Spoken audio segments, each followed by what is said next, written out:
우리는 철근을 빼먹고 지은 아파트를 순살 아파트라 부릅니다. 최근 발표된 이재명 정부의 공급 대책이야말로 핵심이 빠진 순살 공급 대책입니다.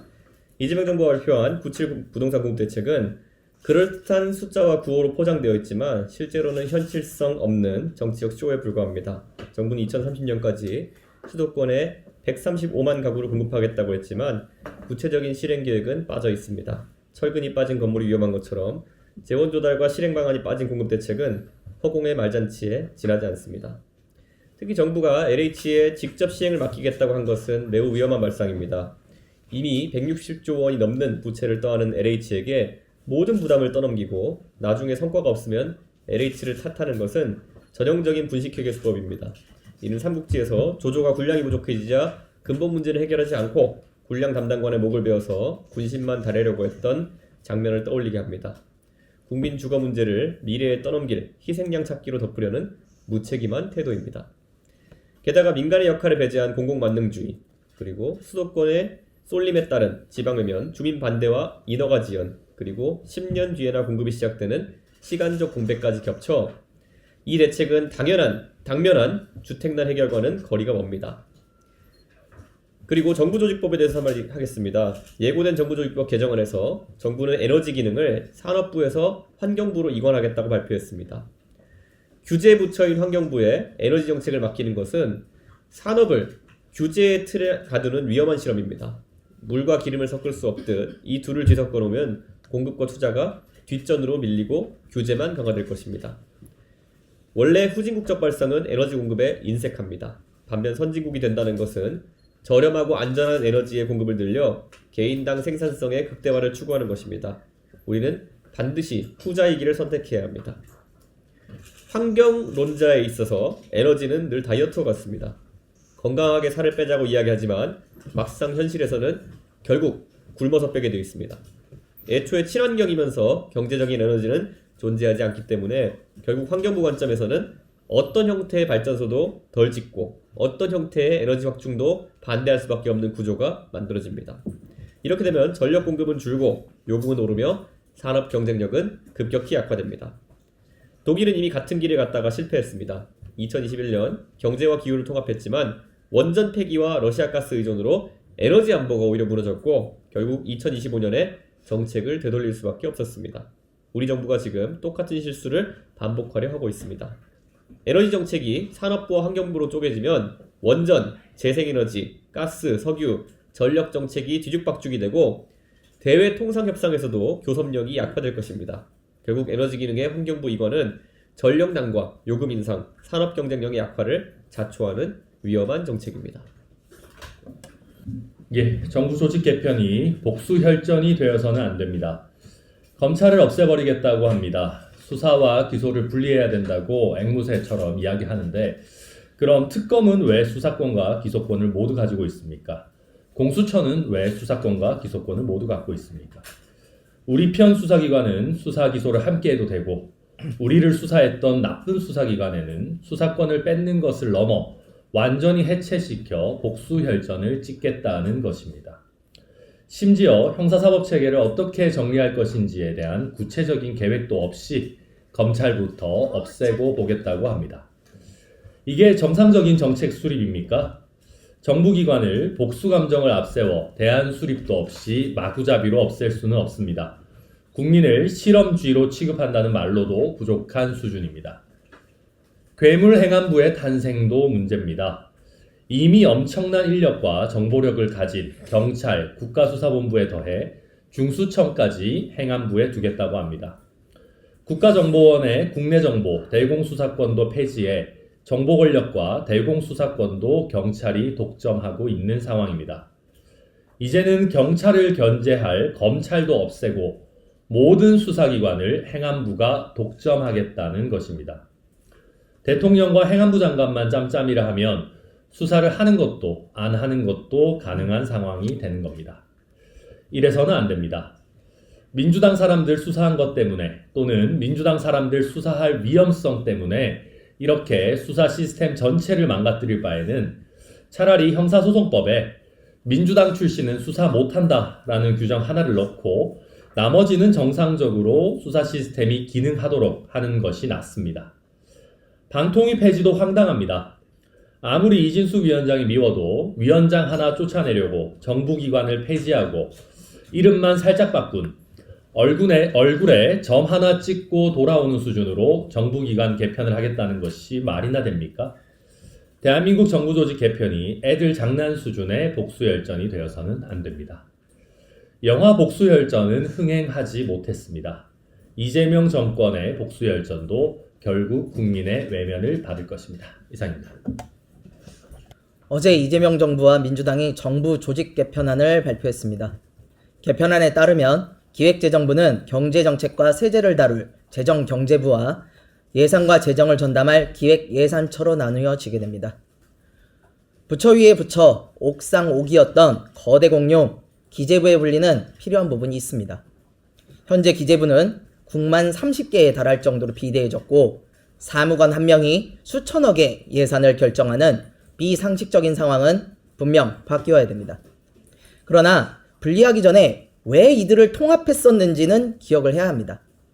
이명박 대통령 시절 당시 분리되어 운영되던 재정경제부와 기획예산처를 하나로 통합해 기재부를 만든 이유는 효율성과 통제력 때문입니다.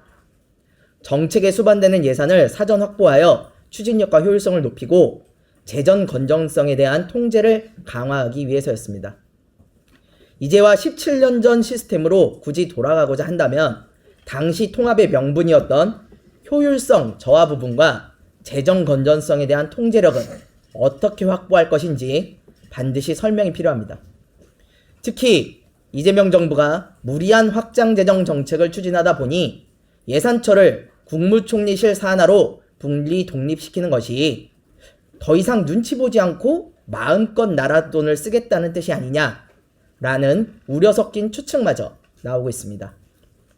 그도 그럴 것이 이재명 정부의 경제 기조가 호텔 경제학과 쿠폰 주도 성장에 기인하다 보니 나라 돈 쓰는 데 있어 일말의 주저함이 없고 이제 예산처마저 독립되고 나면 최소한의 자가 통제력마저 잃기 때문입니다. 따라서 이번 정부 조직 개편이 나라 돈을 마음대로 쓰기 위해서라는 불필요한 오해를 사지 않으려면 재정 건전성에 대한 안전장치인 재정 준칙의 법제화가 반드시 필요합니다.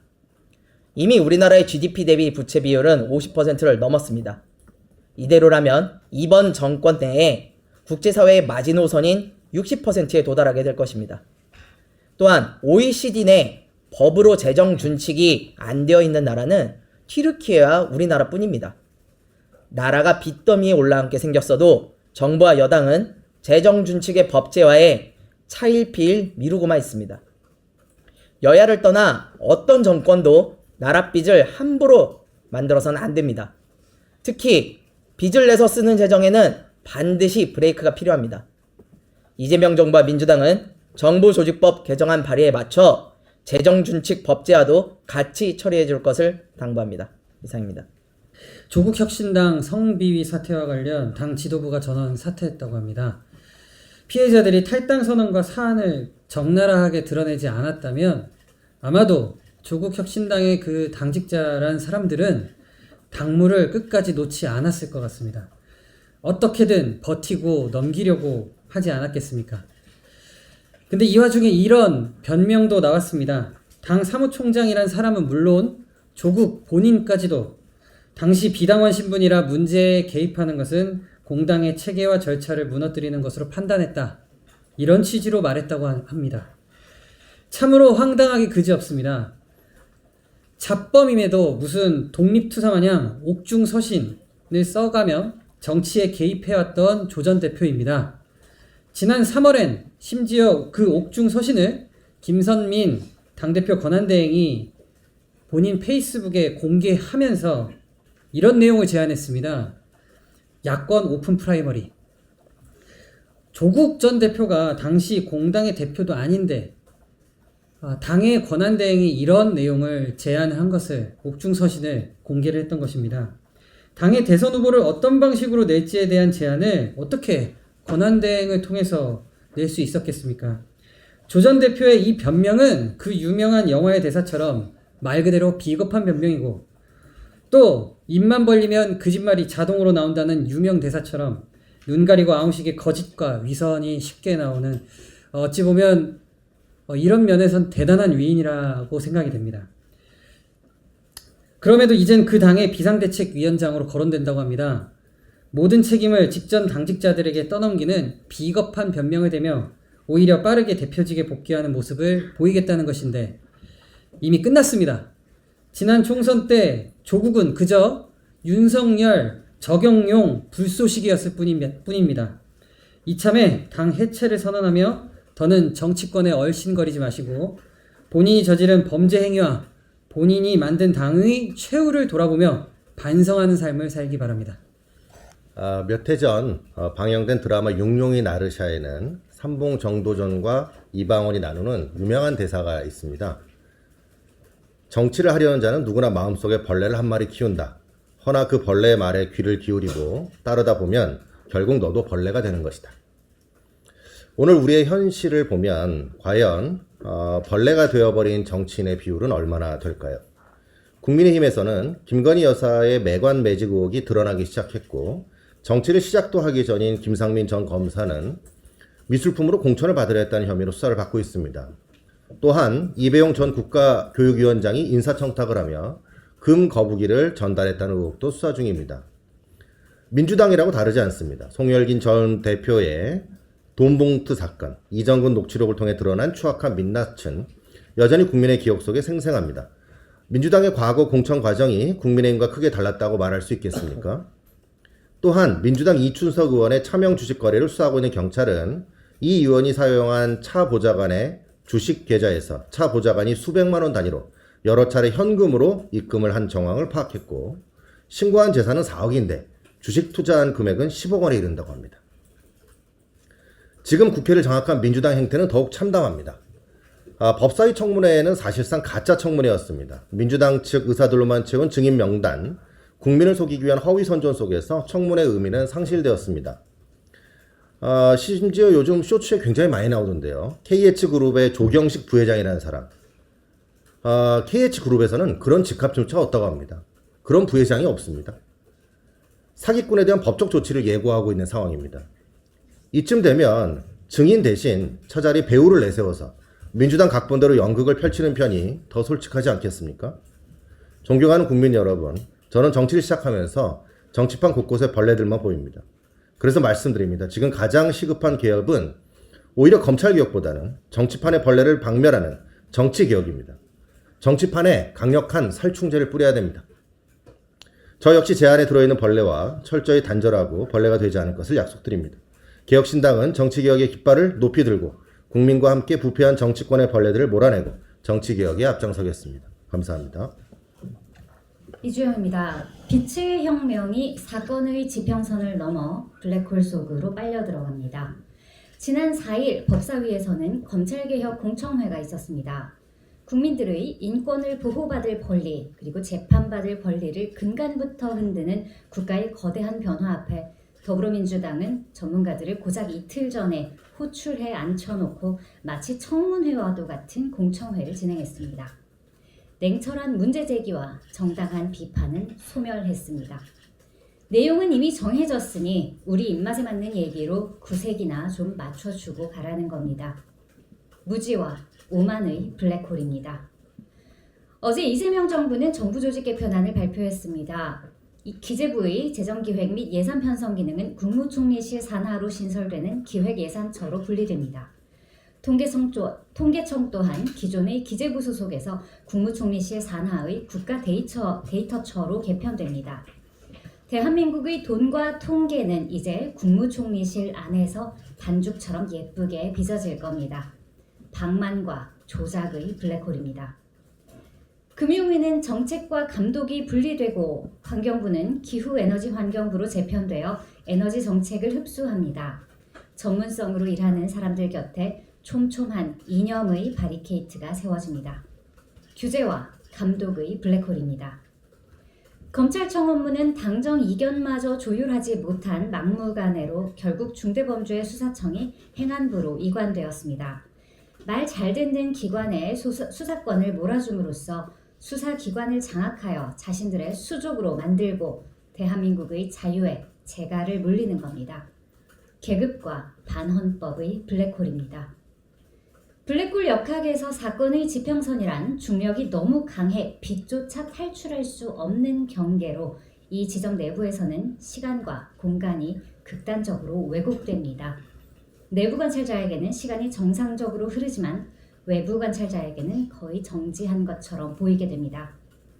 과학이 정치화되고 정치는 사법화되며 사법은 사유화되고만 왜곡과 소멸의 이재명 정부. 이재명 정부와 민주당의 중력장을 해체해야 우리의 대한민국이 멈추지 않을 수 있습니다. 붕괴하는 대한민국의 마지막 워치도 우리는 개혁신당입니다.